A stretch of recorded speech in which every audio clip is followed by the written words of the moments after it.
देश के सबसे बड़े अस्पताल एम्स पे सबसे बड़ा साइबर अटैक हुआ है। ये कोई मामूली बात नहीं है, क्योंकि एम्स एक ऐसा अस्पताल है जहां पर देश के हर कोने से मरीज आते रहते हैं, चाहे आम हो चाहे खास। बड़े नेता से लेकर के बड़े बड़े सेलिब्रिटी भी जो है वो एम्स में अपना इलाज कराते हैं। ऐसे में एम्स के सर्वर से डेटा का लीक हो जाना ये अपने आप में एक गंभीर बात है।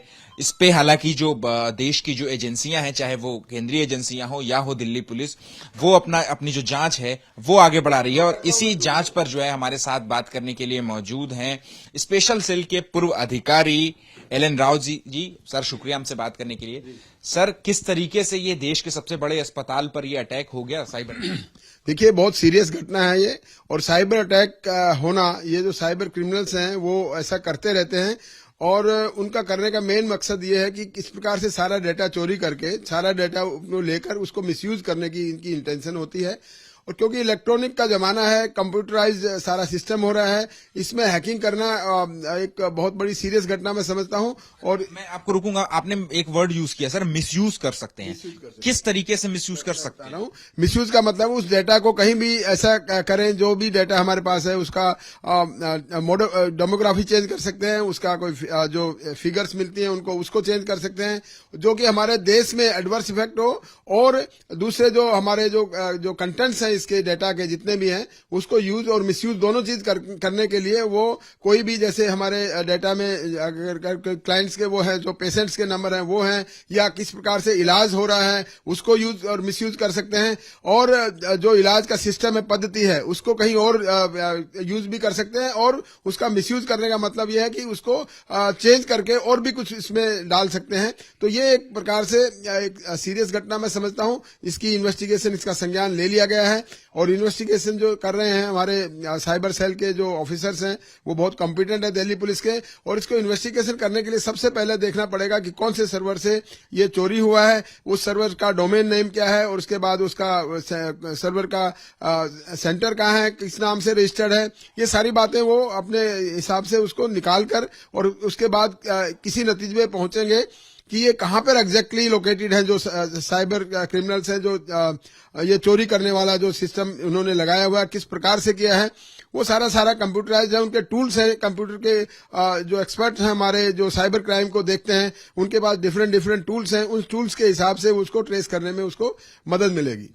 सर, आपका कैरियर, इतना लंबा कैरियर रहा है, इसमें आपने साइबर अटैक देखे भी होंगे, तो किस तरीके से इस साइबर अटैक के प्रति जो है प्रूफ सिस्टम जो है वो अब देश में बनाने की जरूरत आन पड़ी है? बहुत जरूरत है इसमें सिक्योरिटी बॉल, और सिक्योरिटी वॉल जिसे कहते हैं वो इसको लगाना चाहिए। जो भी सिस्टम हमारे हैं, क्योंकि मैक्सिमम हमारा देश में अब कंप्यूटराइज्ड होने जा रहा है। जैसे बैंक हैं, जितने बैंक के सिस्टम हैं, हॉस्पिटल्स का है, एजुकेशन का है, हेल्थ सर्विसेज के हैं, ये सारे के सारे अब हम ऑनलाइन होने जा रहे हैं। तो उनको जो भी डाटा है उसको सिक्योर करने के लिए एक सिक्योरिटी बॉल या सिक्योरिटी वॉल जिसे कहते हैं वो लगाना है। और हमारे को एंटी जो थेफ्ट डिवाइस है वो हमारे कंप्यूटर में और सर्वर्स में लगेंगे, ताकि वो हमारा डेटा कोई आदमी चोरी ना कर सके, या उस डेटा को मिसयूज या उसको डिसफिगर ना कर सके, उसको अपने हिसाब से निकाल कर उसको यूज और मिसयूज ना कर सके। ये बहुत जरूरी है। हर आम देश में जहां पर कंप्यूटर सिस्टम हो रहा है, वहां पर आप विदेशों में देखिए, सब जगह से उसको सिक्योरिटी के बहुत बड़े पैमाने पर उसको देखा जाता है। बड़ी बड़ी एजेंसीज हमारे देश में हैं, बड़े बड़े कंपनीज हमारे देश में, वो अपने डेटा को सुरक्षित रखने के बहुत बड़े बड़े ये सिस्टम्स उन्होंने लगाए हुए हैं। चाहे आम हो या खास, नेता हो या सेलिब्रिटी, सबके डेटा जो है वो एम्स के सर्वर में हैं, जो लोग एम्स में इलाज कराने गए हैं। तो ऐसे में जो इन लोगों के ऊपर क्या खतरा आएगा? क्या ऐसा भी हो सकता है कि जो हैकर्स हैं वो जो है ये डेटा चुरा करके कहीं ब्लैक मार्केट में बेचते हैं, तो दूसरों के पास ये अगर इन्फॉर्मेशन चली जाएगी तो क्या इसका यूज जो है फिर आगे की फ्यूचर की अगर हम बात करें तो उनकी सेहत पे भी इसका असर पड़ सकता है साहब? ये देखिए, जो भी हैकर्स हैं जिन्होंने डेटा चोरी किया, पहले पहले तो ये देखना पड़ेगा किस प्रकार का डेटा चोरी किया है। क्या कोई इंडिविजुअल के नाम और टेलीफोन नंबर ही इस्तेमाल किए हैं, वो उस हिसाब से उसकी इन्वेस्टिगेशन होगी। दैट कैन बी मिसयूज, वो इसलिए मिसयूज हो सकता है उस डेटा को कहीं और किसी चीज में वो यूज कर सकते हैं। जैसे वो डेटा को बेच भी सकते हैं, जो आजकल सिस्टम चल रहा है हमारे देश में, डेटा इस प्रकार से इंडिविजुअल्स का और टेलीफोन नंबर्स का डेटा चोरी करके बेच सकते हैं। दूसरा, हमारे पूरे बैंकिंग प्रणाली है जो हर आदमी का कोई न कोई आधार कार्ड और मोबाइल से अपना बैंकिंग सिस्टम लिंक्ड है, उसको आप वो यूज और मिसयूज कर सकते हैं। उसके नंबर से लेकर उसको अकाउंट्स को हैक कर सकते हैं और वो उससे बहुत ज्यादा फाइनेंशियल लॉस भी हो सकता है उनका। ये बड़ा सीरियस इश्यू है। दूसरा ये देखना है कि उन्होंने क्या कोई मेडिकल प्रिस्क्रिप्शन या मेडिकल सिस्टम को उन्होंने क्या किया है। वो ये डिपेंड करेगा, अब इन्वेस्टिगेशन में ये आएगा कि किस प्रकार का डेटा हैक किया गया है और उसको कैसे कैसे किन लोगों ने किया है, उनकी इंटेंशन क्या है, किस इंटेंशन से उन्होंने उसको हैक करने की कोशिश की है। तो अगर वो आइडेंटिफाई हो जाएंगे, उनकी इंटरोगेशन से, उनकी पूछताछ करने से पता लगेगा उनका इंटेंशन क्या है। इन्वेस्टिगेशन किस तरीके से आगे बढ़ेगी? क्या जो जांच एजेंसियां हैं वो किस तरीके से इन्वेस्टिगेट करेंगे पूरे मामले को? सबसे पहले तो उसका सोर्स देखना पड़ेगा कि कहां से किन लोगों ने किया है, किस सर्वर से किया है, किस नंबर से उन्होंने किया है, आईपी एड्रेस क्या है उनके जो हैकर्स हैं उनका, और हैकिंग करने वालों का जो भी एक सिस्टम है वो देखा जाएगा, उसको ट्रेस किया जाएगा। उसको ट्रेस करने के बाद उस सिस्टम में किस आदमी ने क्या लोग कर रहे हैं वो सारा देखना पड़ेगा इसमें। और वो इन्वेस्टिगेशन बड़े सोफिस्टिकेटेड तरीके से जो इन्वेस्टिगेटिव टूल्स हैं उनको देखकर की जाएगी। और उसके बाद जब आइडेंटिफाई हो जाएंगे ये लोग कि कौन है करने वाले, उसके बाद आगे इसकी और ज्यादा फर्दर इन्वेस्टिगेशन होगी, क्योंकि उसका मोटिव क्या है, इंटेंशन क्या है, क्या पर्पज है उनका ये करने का। कोई भी इतना बड़ा हैकिंग का सिस्टम करेगा तो कोई न कोई उनका मोटिव और क्या पर्पज हो सकता है उसका, वो देखना जरूरी है। किस पर्पज से किया है, कहीं वो उग्रवादी घटनाएं तो नहीं है। बहुत से हमारे देश में देखा जाकर हैकिंग जो हो रही है वो इसको मैं उग्रवादी एंगल से भी देख रहा हूं। तो इसकी इन्वेस्टिगेशन शायद जो एनआईए के साथ मदद ली जाएगी इसकी।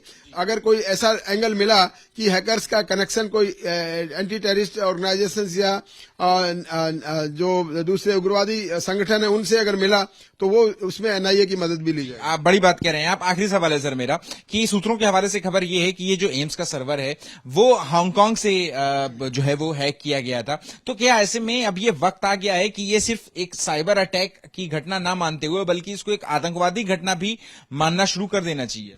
वो डिपेंड करता है कि कोई भी कनेक्शन ऐसा मिलता है। देखिए, हांगकांग से जब ये किया हैकिंग करने का अगर कोई इंडिकेशन मिले हैं तो इसमें मैं समझता हूं कि RNAW और दूसरा इंटरपोल, इन दोनों की मदद ली जाएगी, क्योंकि ये विदेश का मामला हो गया। हमारी इंटेलिजेंस एजेंसी RNAW है वो वहां से काम करेगी, और इंटरनेशनल जो भी क्राइम अगर होता है तो इंटरपोल की मदद ली जाएगी। वो सीबीआई से रिलेटेड होता है इंटरपोल।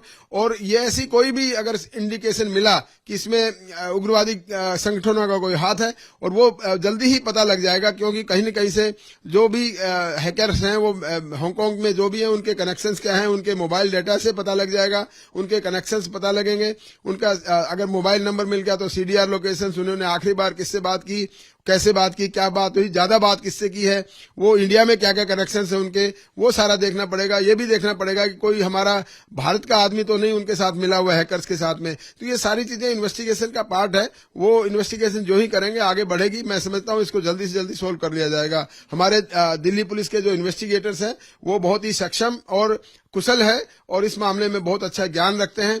मैं समझता हूं साइबर क्राइम में दी बेस्ट इन्वेस्टिगेशन वो करेंगे और इसको जल्दी से जल्दी पर्दाफाश करेंगे। जी, तो देखिए ये हैं एलन राव, जिनका साफ तौर पे कहना है कि जिस तरीके से जांच जो है वो आगे बढ़ेगी, और जैसी कि सूत्रों से के हवाले से खबर है कि अगर ये सर्वर जो है वो एम्स का हांगकांग से हैक किया गया है तो फिर इंटरपोल की भी मदद ली जाएगी। यानी केंद्रीय एजेंसियां तो अलर्ट पे ही, दिल्ली पुलिस के अलावा जो केंद्रीय एजेंसियां हैं वो भी अब इस एम्स जो सर्वर हैक मामला है अब इसको लेकर के पूरी तरीके से अलर्ट हो चुकी हैं।